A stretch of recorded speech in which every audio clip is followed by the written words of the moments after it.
What's up, YouTube? Before we get into today's video, I want to do a quick shout out to Crazy Cocoa Butter Cosplay. Is his Instagram username? Crazy Cocoa Butter Cosplay.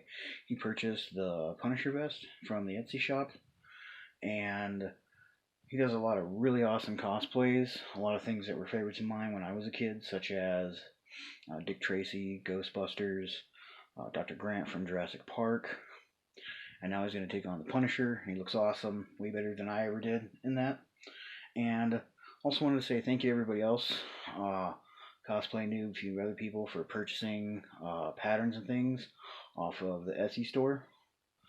And also wanted to point out that I just went past 700 subscribers. I wanted to say thank you to all the new people who are subscribing.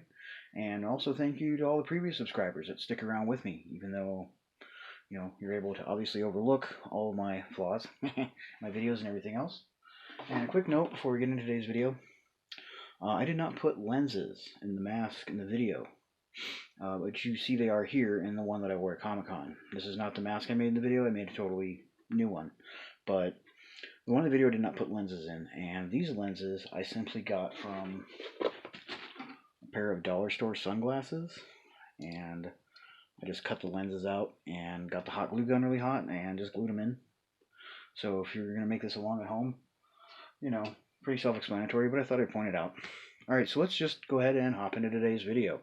What's up, YouTube? Today we're going to be making this Red Hood mask. Not this one specifically, but another one like it. I had a con coming up, so I rushed and made this over a Friday and Saturday. And when I say Friday and Saturday, I pretty much mean 14, 16 hours a day for 2 days to complete this. So about 30 hours at least, I would say. Start to finish, that's everything: painting, sealing, sanding, gluing, cutting, etc., etc. It's done. So, I got requests to film a video of how I made this. I didn't film this as it was being made just because I did not have the health to do so. I had a terrible respiratory infection, and I didn't figure you guys wanted to hear me cough and hack constantly. So now that the antibiotics have kicked in, I'm going to go ahead and do another build of this. And what you're going to need first are the patterns. I made this pattern by wrapping a mannequin head in plastic wrap, and I had Elmer's glue underneath that, and then applied some duct tape to it, drew out my pattern, cut it out, and here it is. I will of course take photos of all these pattern pieces, like I always do, and I take pictures of them on a 12-inch by 18-inch sheet of EVA foam and upload them to Facebook. You also have the option to just order paper patterns from me on Etsy, and I will just mail you cardstock patterns that you can use again and again. It will be a basic size. You're going to have to make it larger or smaller from there in order to fit your head correctly. You don't want it too big, too insanely big, or too insanely small. First too small, it won't go on. Too big, you're going to look like the world's biggest trick-or-treater. So you don't want that. And the first main two pattern pieces you want to trace out are going to be number 1 and number 2. And you're going to need 2 of each. You're going to trace number 1 onto 5mm EVA craft foam. The stuff that I use, I get from Hobby Lobby. I don't like going there, but my local cosplay store does not have foam in this size. They only have very small pieces of foam that is 5mm. And this is what the label looks like. If you haven't seen this stuff, for this build, I'm going to be using 5mm and 3mm predominantly. And all the supplies will be listed down in the description like I always do with my videos, but I will be listing them off as I go along. So here I have 5 and I have 3. I also have some stuff to write with so I can trace out my patterns. And I have some barge contact cement so I can glue everything together. You're going to need a lot of this stuff. You may have to go through 2 tubes. And as far as contact cement goes, I would recommend barge contact cement, and I would recommend DAP Weldwood contact cement. So I have 2 colors of 5mm. I have red and blue. And I'm going to do one side over here. I'm going to trace in red. Then I'm going to flip this pattern and the other pattern over.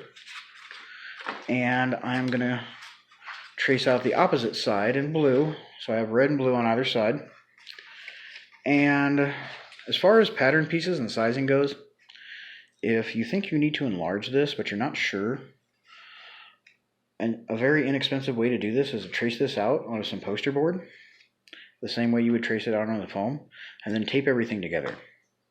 All the seams, everything, all the V's, put it all together the same way I do in this video, and see how that mock-up fits you before you start going into cutting EVA foam.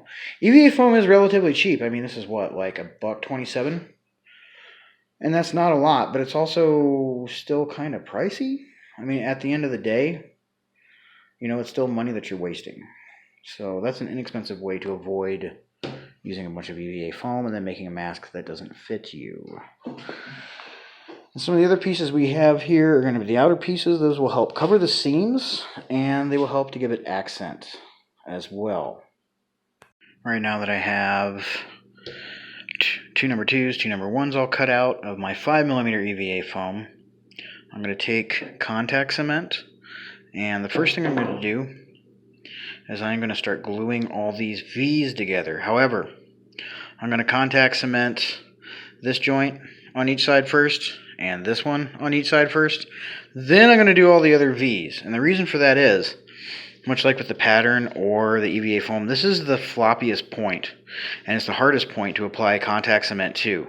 If you're trying to go and do this whole thing, even if you do these last, which I did the whole thing the first time, whenever I made this other one, that it really was not easy. These kept sticking together all awkward, and I really had to fight with it. So I would contact cement these 2 points first on either side. And as far as your cuts go, I want to point out, all these cuts are rather straight, except for right in the brow area. In the brow area here, I did cut it on a bias. And you can use an exacto knife to cut these out, or you can just use a pair of scissors. It doesn't really matter. As long as your cuts are straight and even and everything lines up, you're good to go. Okay, so here it is with this area here glued together. And if you haven't already figured out, this shape here is to help with the shape of the brow. And I also went ahead and glued these side pieces together. Also, all of this with contact cement. And same on this side. Next, what I'm going to do is I'm going to go ahead and do all of these and glue all of these together.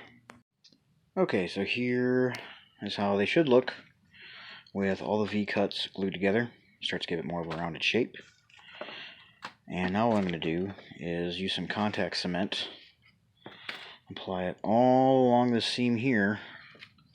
I'm going to glue these 2 pieces together. Alright, so here is how it looks, or should look. Maybe a little better, maybe not so good, who knows, after you've glued the center pieces together. And you notice there's kind of a weird gap in between the eyes here. That's meant to be glued so that, as you can pretty much see here, you have that eyebrow shape kind of coming in subtly here, and then going back out to the nose area, and then going back down to the chin area. Next, I'm going to take and apply contact cement to this edge and this edge here, and glue these pieces together, followed by the red side. Alright, so here is all 4 pieces glued together here. And you'll notice there's, like, in the center, there's that ridge and the bumps where all the seams are. Those I'm of course going to work out with the heat gun, along as working the shape of the brows and the nose and the brow ridge and the face and the cheekbones, and yeah, be a lot of heat gun action going on here to get this thing all straightened around. But so far it's looking pretty good. And this is also larger than the one that I just made. So this will fit a wider range of people if I decide to sell this. Alright, so the first thing I almost always do, not always, but almost always, especially in full face masks like this, or Batman or anything, is I start working out the bumps and the lumps. And you'll see as I rotate this, if you look at the top edge here, you can just see the lumpy bumpiness going on. There's that pointiness right there in the center. Get this into focus, and then on the side here where you have these other seams, it gets kind of a squared shape before going right back to a point. All this is going to be worked out with the heat gun. And this is the particular heat gun that I have. It is a dual temperature Drill Master heat gun. I believe it was around $30 US. And what I'm going to use to help work all this out is this thing here. Okay, this is, I don't know what this is actually. I know it's an old mannequin head. I have no idea how old. But this is made straight up out of canvas. Like, it's all attached together with these like rusty looking staples and stuff. It looks like something out of Silent Hill practically. I didn't buy this. It was given to me by my fiance's aunt. And part of the reason I use this is obviously it has a nice rounded top and it's pretty wide. And I'll stick my masks on here and I'll heat them up with the heat gun and then use it to even out and stretch out and push in and just smooth out all these bumps and lumps. I don't use a styrofoam mannequin head. I wouldn't really recommend that either. I think you'd want something solid that's heat resistant because styrofoam melts pretty easy. And you wouldn't want to get it too hot with your heat gun because you could catch it on fire, melt it, etc., so on and so forth. So you're going to need something solid of some sort. I have done these without something like this to help work out all these lumps and bumps with the heat gun. I have. But when you do it by hand, you have to go real slow and constantly look and check your work. And it's a lot easier to have something rounded like this to do it all on.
Okay, so I'm of course not finished with this yet, but I just wanted to heat it a few times, let you see how I pressed it in, and then so you can check it out here. You can already see just from looking at it that it's rounder and more uniform through this whole area here. And you can see how some of that point is now gone, and it's much more round. But you can see here you're starting to get that point back. And that's right where I stopped heat gunning, and you get that point back again. And you get past that, back up to here, and it's getting more rounded out. And there's still some lumpage there. But yeah, I'm going to have to go through painstakingly, visually check my work, and go through. Much like I just did, I will do a large area, get that kind of evened out, and then I'll go through and focus on areas. I'll roll it back. Like I noticed right there, I got that lump. I'm going to focus on that next, and so on and so forth, until I get this as round as I want. And that's the thing. When using a heat gun, don't get it too hot. It'll melt. It'll catch fire. You can injure yourself. If you're a child, you should have an adult's permission and probably supervision, or just have them do it. And the other second most important tip I feel with a heat gun, once you get large areas like this, on rounded areas for example, done, you go back through and you do a little bit at a time, and go slowly. Go slowly, check your work, and be patient. Alright, so this is about 20-25 additional minutes of heat gun work to get this more rounded and smooth. And you can see still, like here where this double seam is, when you look at it from the side, there is 2 lumps right there on top. Things like that you can't really work out 100% with the heat gun. And I will go back through later with a Dremel and sand all that out. But next, what I'm going to start doing is what I would say is the less, how should I word this? The less by the numbers thing, which is the facial features. It takes usually about an hour or two for me to work these in. I'm not going to film all this, and I feel like time-lapsing it would be kind of pointless. But I'm going to go and do little bits at a time, starting with the forehead and the brows and working my way down, and I'll check in and let you guys see what I'm doing and my progression on it. It helps if you have a little bit of understanding of anatomy in an artistic sense, which I mean by like sculpting, drawing. Even if you just read a lot of comic books, you know, you get the idea of how the brows look, and the cheekbones stick out, and the sides of the head where the temples are here go in, and the ears go out, and behind the ears go in, and so on and so forth. And I'm going to start working these details in, starting up here. Alright, so the first step in the whole facial features here is I heated the heck out of the eyes and used my hands to push them in while pulling out the brow a little bit. Right now I'm just focusing on the eye area and the brow. And next, everybody's going to be like, why are you doing this? But I'm going to explain. Next, I'm going to take a pair of scissors, and this seam right here, I'm going to recut. I'm going to totally cut this. And I did this on the first one, and the reason why I'm doing this is the first Red Hood mask I made was a side piece, that's 2 pieces, the top piece is here, so that's 4 pieces, and then I had a separate mouth area down here. It was really hard to glue entirely together, and when I was thinking about how to put this one together, I realized if I put the seams right where the eyes are, I can glue it together as one, cut it apart, and sink the nose in a little bit and raise the brow out. So I'm going to cut this apart, glue it back together, and show you guys exactly what I did. Alright, so now that I've cut this, the next thing I've done is I heated the inside of this pretty good to put this nasal shape into it, and I heated the inside of the brow to get it to curve down here.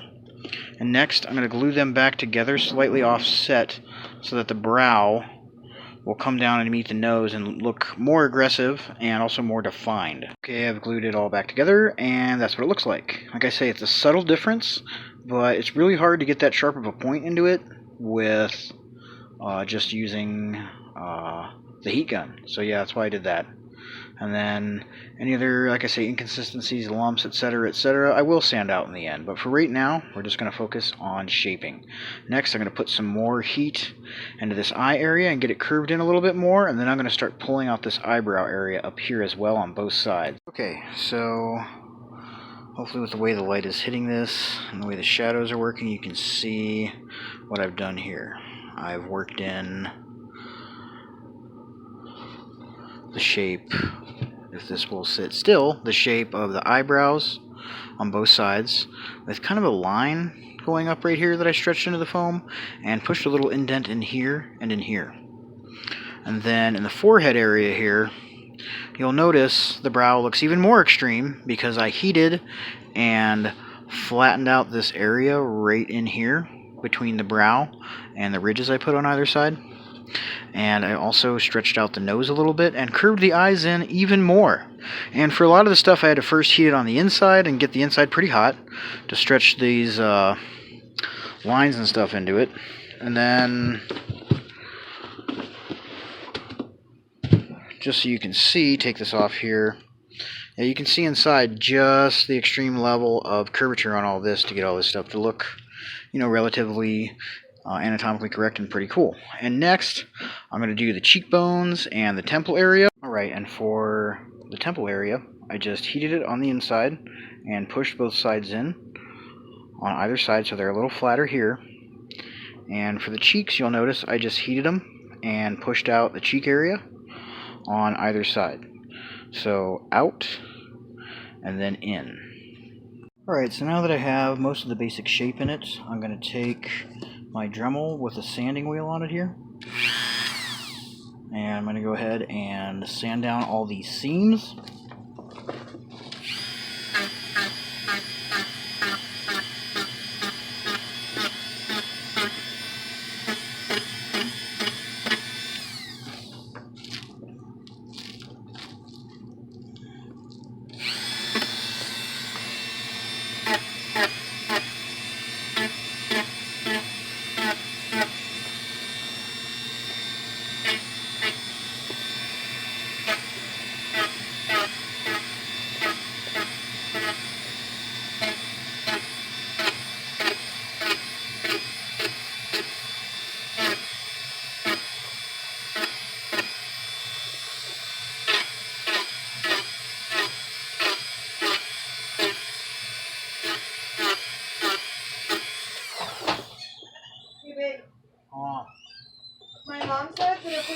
her car with all this stuff to go to Goodwill. She'll swing by there tomorrow and they'll unload it for her. Okay. Is this your key back right here? Yeah, I'll give it a minute. Let me finish this. Okay, yeah, take your time.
Alright, I've done most of the initial Dremel work, and that was just to smooth out some of the bumps left all along the top here and make everything look somewhat more rounded. And because I still wanted to leave a bit of an edge here on both sides, but I wanted the center especially to be smooth. I didn't even bother sanding this at all. And if you are looking at your pattern pieces that you purchased from me off Etsy, or if you are looking at the pieces that you printed out from online, you're probably wondering, well, why did you do all this sanding? You're going to make plates to cover this area here from the other pattern pieces, and a plate to cover this here. But I don't want the plate sitting on something that is lumpy or uneven, because these plate pieces that I'm going to cut out are going to be 3mm EVA foam, and they're going to be pretty heavily heated. By the time I get done heating and stretching and shaping them, they're only going to be probably closer to 2, but I'm starting off with 3. And yeah, I just don't want a lumpy, grainy, messed up surface. So now that I'm done with the Dremel, getting down all the rough work, I'm going to take a sanding block and some hand sandpaper, and I'm going to sand the entire thing the rest of the way before doing a quick heat seal. Alright, I've completed all of the hand sanding to get this as even and smooth out as I could. And now I'm going to move on to the next phase of this, which is going to be cutting out the other pattern pieces and the cloth that's going to go in between them and the earpiece, and cutting out holes for the ears. Yes, that's right, I'm going to cut holes in this, and those pieces that you might have noticed on the finished one that I had in the beginning have 2 slots in them which have some cloth going through it that's textured, and that covers it, but you can still hear. And the reason for this is, the last time I was at con and had the other Red Hood mask on, I couldn't hear anything anybody was saying. And honestly, the inspiration for this started with being able to hear, and from there it just kind of moved on. I literally built the concept for the cowl from the ears out, but I think it came out pretty cool. So yeah, I go grab the other patterns, and those are going to be drawn out and cut out from 3mm EVA foam. Right here I have my 3mm foam pieces that I've traced and cut out. 2 number 3s and 2 number 4s, And as you probably guessed, you're going to need to contact cement these two pieces here along this edge, and contact cement these two V's together, and then both sides of this into the mouthpiece and the headpiece itself. Alright, so I glued my two number 4s together. First, of course, at the cutout sections on here and over here, and then went straight down the center here. And as far as the 3, man, this 3 sure does look weird. And that's because I didn't put any of the cut lines in it. I know that probably sounds crazy, but what I'm going to do with this is I'm going to heat this so that the center here flattens out and the sides curve, and it should eventually match up with this. I'm going to do that using my dual temperature Drill Master heat gun and this weird, creepy, Lord knows how old mannequin head thing. And the reason why I'm doing this is I didn't want all these little cut lines here and here and here and so on and so forth. This foam, the 3mm, is thick enough that I can heat it and shrink it and stretch it and get it into shape. This may be a little tough if you're not, if you're a total novice. This may not be the way to go. You may want to take, instead of using the number 3 pieces, you may want to go back and cut your number 1 across where the brow is and wherever you want it to stop on the back, or you could have it follow all the way through. It's up to you.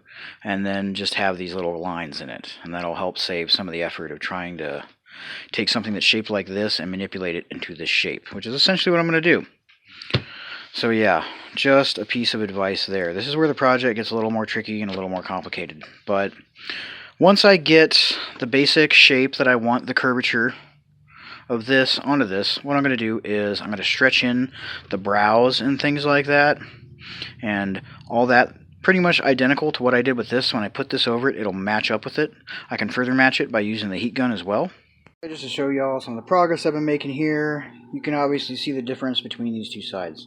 This one I've been heating the crap out of, and gradually, like few inches by few inches, working my way back, and then going back over and kind of smoothing it all out. And this side, as you can imagine, I've done next to nothing with. I've gone down the middle here, but haven't done anything to the side. But yeah, that's the extreme difference between heating and shaping with this head and doing nothing. Alright, so now that I have the brow ridges and all that stuff put into this, I'm going to contact cement this on. However, I really suggest that you don't contact cement this whole area and try to put it all on at once. I totally did that. I totally did that on the first one. And, whew, that's why there's a little inconsistencies along here, because, I mean, once you touch it, it sticks. Like, it literally stuck. I got it all even here and then realized it was all twisting off to the back. I had to rip it off, put it back on. Certain other things got stuck. Re-rip that off, stick it back on. I was honestly lucky to get it there. So, what I'm going to do is, I'm going to put contact cement on this area of the cowl, and on this area of the gray piece on this backside here. And there only, and I'm going to stick that together. Okay? Once that's there, I'm going to flip this out, and then contact cement the rest and put all of that on. Also, alternatively, you could probably use super glue instead of contact cement. Super glue isn't as flexible as contact cement, though. What I mean is, super glue makes it pretty stiff wherever it's at. So, if you wanted to do any more further heating and smoothing, it might be a little tougher, but it could still be done. But yeah, you could always use super glue as well. Super glue has a little bit more work time. So you could put your super glue on just one side, stick it to it, make sure you got it right in place, hold it in place, and then peel it back and just work your way back with the super glue. Alright, so here is the 3mm piece. The two number 3 pieces that I glued together and heated and shaped, all glued on. And next, similarly, I'm going to take this one here. I'm going to heat it and shape it so that it matches up with the shape of the main mask body. Alright, I have the two number 4 pieces that I glued together, heated, shaped, formed, and glued down with contact cement. And before you go on to the next stage, you want to make sure that you have everything on this the way you want it. Because once you start gluing on your textured pieces in between the number 5 piece plate that's going to go around here, you're not going to be able to put any heat on it. Probably, because whether you're using like the Olifun craft fabric that has this pretty cool looking texture on it, or you could use window screen, or you could use tulle for the texture, or you could have no texture, I suppose. But if you're using anything like this, or window screen or tulle, if you put a heat gun near it, once you glue it on, it can seriously just straight melt it and ruin your whole project. So at this stage, you need to be done with all your heat gunning on here. And any pieces you want to manipulate, you have to manipulate them separate and then glue them on. You can't heat them afterwards. So the next thing I did was I pulled out my number 2 pattern piece again, and I laid it on the fabric, and I traced around it a little bit larger than what it is, and then I cut out the center of this, and I just kind of held it up to here. And it didn't quite line up. It was a little long in some places, so I had to go through and just hand trim it to get it to fit exactly. But I'm going to glue this on next to both sides, and this is going to be my textured area that you see on the first one I had in between the 2 plates. Alright, I have them glued on both sides here.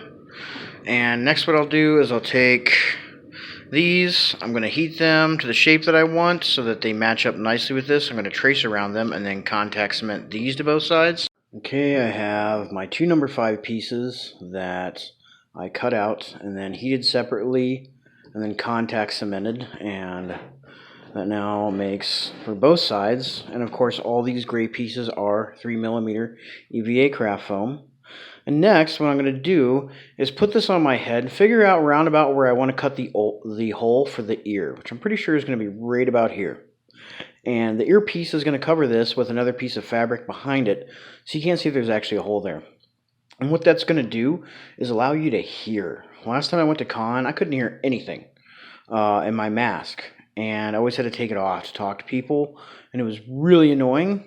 And just, yeah, it was just really annoying, especially since once I dropped my mask, and every time you drop these masks and they hit the floor from like anything other than 6 inches of drop, they're going to get wrinkles or cracks in the clear coat that you have on it. And you can repair and fix that stuff, but I hate doing it. It's really annoying, so I'd rather just leave it on. So yeah, and the other nice thing about the holes for the ears is it adds a little bit more airflow through the mask as well, which not only is going to help you breathe, but if you have like some sort of plastic or glass lenses that you decide to put in for your eyes, like if you decide to take sunglasses and remove the lenses and put them in, you're not going to have any breathing, any sort of airflow through here, and they'll fog up pretty good. But having some extra ventilation holes and things hidden throughout the mask will definitely help to decrease them from fogging up, and also help to keep your head cool, as well as helping you to hear. Alright, next I cut out 2 of these number 6 pieces, and I took some pieces of the same fabric, same textured fabric that I used on here, and glued it to the back side of it. This is going to be the ear piece, and this, the number 6 piece, is going to go over here. You can see that I have cut my hole in it, and this is going to cover up and sit right in the center of here. I'm going to go ahead and glue the 6s onto both sides. Alright, and finally here I have my number 7 piece that I already heated and put some curvature into. And the center section that I cut out here, I also contact cemented some more of that fabric to. And I cut out a slot here, and this is for nothing other than extra ventilation. And that was something I wish I would have put on the first one that I made, and I didn't. So that's what that's there for now. And also just to look cool. So you have another little like recessed textured section. Right, so here it is with all the main pieces heated, glued, sanded, assembled. Well, not fully sanded. That's what I got to do next. Next I got to go through, and any of these little exposed remaining seams, like this one's pretty good because I already sanded it earlier, so I don't have to worry about that. And then this one too, I did pretty good. I'll have to silicone that, but I ain't going to have to sand it. However, this top seam here on the number 3 pieces that runs all the way around down to the front, and also the 2 number 4 pieces that I glued here together on the front, all this center seam and the 2 seams from the V's on the nose, all those are going to have to be sanded down. I'm probably going to use a Dremel at first, but then I have to move and hand sand to get the rest of it smooth. And just to help smooth it out all over as well, I'm probably going to hand sand Pretty much just the whole top. Okay, so I have finished sanding down all the seams here, both with my Dremel and by hand. And next, I'm going to start siliconing in all of these gaps. And I'll let that dry and then I'll sand it. And then once that's done, I will then move on to sealing it and painting it.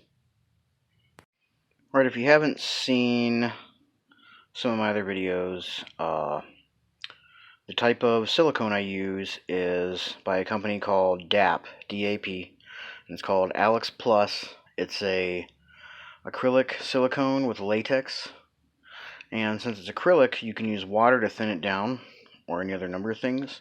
I have this little applicator here, which has some silicone on it, and I picked this up at Lowe's.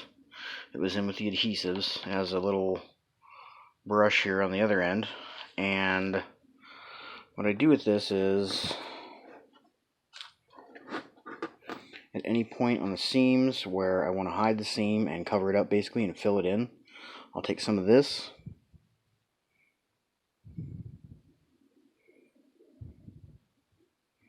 and just like that I will put it in the seam. And then I have a little cup of water here as well. If I need to smooth it out, I can wet my finger and just rub it over it and it'll smooth right out. Alright, so as far as the siliconing goes, the only real piece of advice that I have, and I've said this in other videos, is to go slow. Like, I apply it pretty thin, and like I say, I then spread and even it out with dipping my finger in the water and running over it. And I'll do this 3 to 4 to 5 times and just gradually build it up. It's much easier to do that than to glob a bunch on, try to smooth it out, and then have to go back and sand forever later. So, being patient and taking your time and going slow, and even if you feel that you need to, you can also sand in between layers. If the contrasting colors and the white and everything, you have a hard time seeing the groove in it, you could always do a light coat of paint, like something like acrylic craft paint or, an airbrush, so that it's all one uniform color and you can see how much of a divot you still do or do not have. All such things like that are, of course, up to you. But anytime I do something like this, it usually takes me at least 4 to 6 rounds with the siliconing, and I usually let it dry 3 to 4 hours in between. So this really does drag it out. Okay, so I have gone through with multiple layers of silicone and sanded this down as well to get it as smooth and even as possible. And now that I'm happy with my results, I'm going to go ahead and seal this. I'm going to use a brush and some Mod Podge for the first layer of sealer. And lots of people use Plastic. Plastic's fine. I just have a problem sometimes, the little pock marks in it. And I just prefer to use this. It's cheaper. I don't have to wait 24 to 36 hours for it to dry. But you can seal yours if you're making one at home with whatever you want, basically. Mod Podge, Plastic, Gesso, things like that usually work pretty well for sealing up foam. Alright, so I've finished sealing this, and it's almost dry, but not quite. And you'll notice here the brush strokes follow the brows, and then go back. I try to keep it uniform on each piece. For example, I have it following the shape of the cowl itself there. Here, it's coming down straight in the center, and then slightly curved out on the sides here. On the side pieces here, 5 and 6, I have the brush strokes going this way on 5, and on 6 I have them going this way. You can do whatever you want.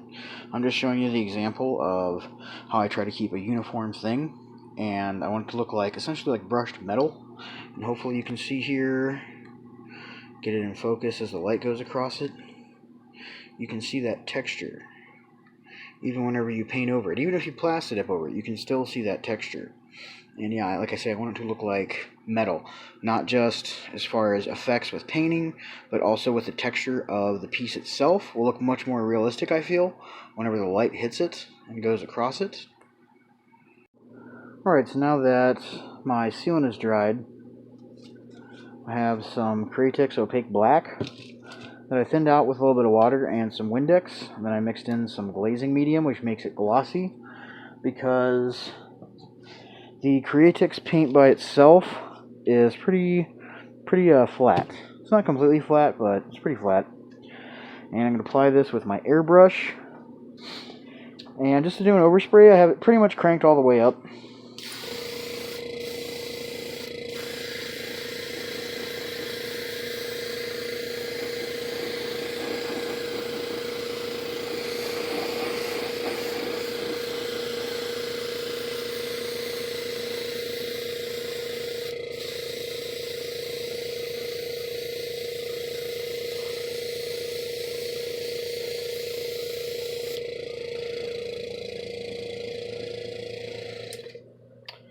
Okay, I'm going to go ahead and spray this whole entire thing, probably with 2 or 3 coats to get it nice and thick and sealed. The rest of the way, just in case I missed anything. And then we'll come back once it dries. Alright, now that my airbrush paint has had more than enough time to dry, I'm going to take some of this Rust-Oleum paint and primer in one. This stuff has a pretty high gloss finish. And it usually looks pretty nice.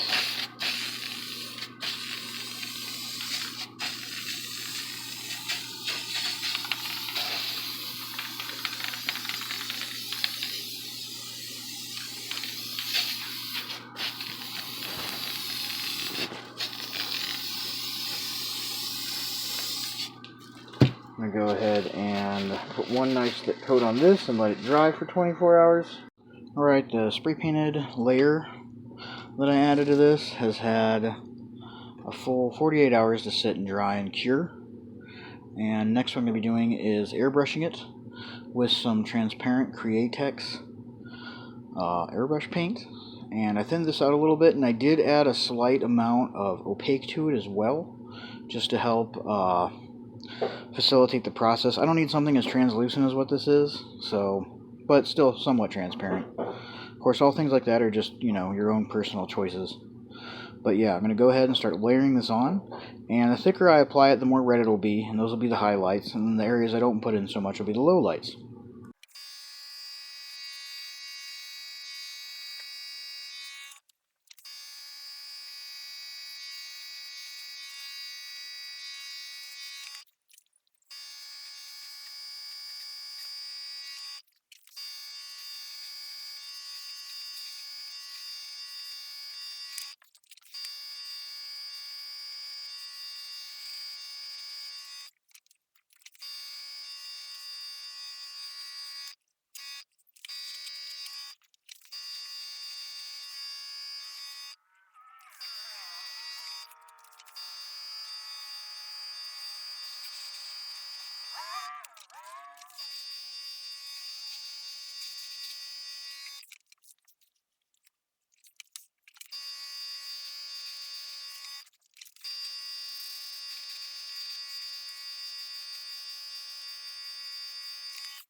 Alright, so I applied on my red, then went back through and lightly put some black around the eyes, and also used the black to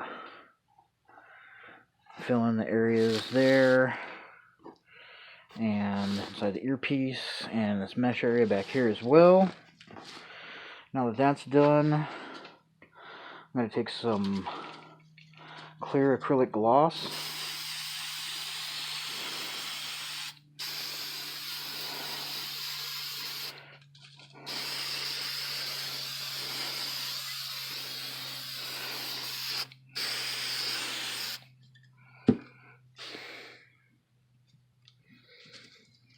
And I'm going to go ahead and just spray that over the whole piece. Alright, so that is pretty much all for this build video. I am super stoked how this turned out. For some reason, in this lighting, it's making it look orange on camera. That's weird. Because, that is just weird. Well, anyways, yeah, that's it. Hopefully you guys enjoyed this video. This particular mask is going to be put up on Etsy for sale. It will fit heads up to 24.5, 25 inches. That's going to be a real tight fit if your head is that size. But yeah, anything up to 24 inches, you should be able to fit this mask on you pretty comfortably. I'm not going to put lenses in it. That's weird. Wait, hold on one second here. If you look at it in the shadow, on the right-hand side of the mask, it's red. Where the light's hitting it, it looks yellowish orange. That's so strange. Okay, anyways, this is going to go up on Etsy, and if you're interested in purchasing it, just follow the link to my Etsy shop, and you can check it out. And I'm also going to put the patterns up there as well. However, these patterns are also going to be on Facebook in photo format for free if you want to download them and print them out, cut them, scale them yourself. And as always, guys, thank you for watching. I really appreciate all of you guys who comment, like, and subscribe. And if you have any ideas, questions, thoughts, please leave them below in the comments section. And if you're a first-time viewer and you enjoyed this video, please feel free to like and subscribe. I'd really appreciate that. And as always, I hope you guys have a great day.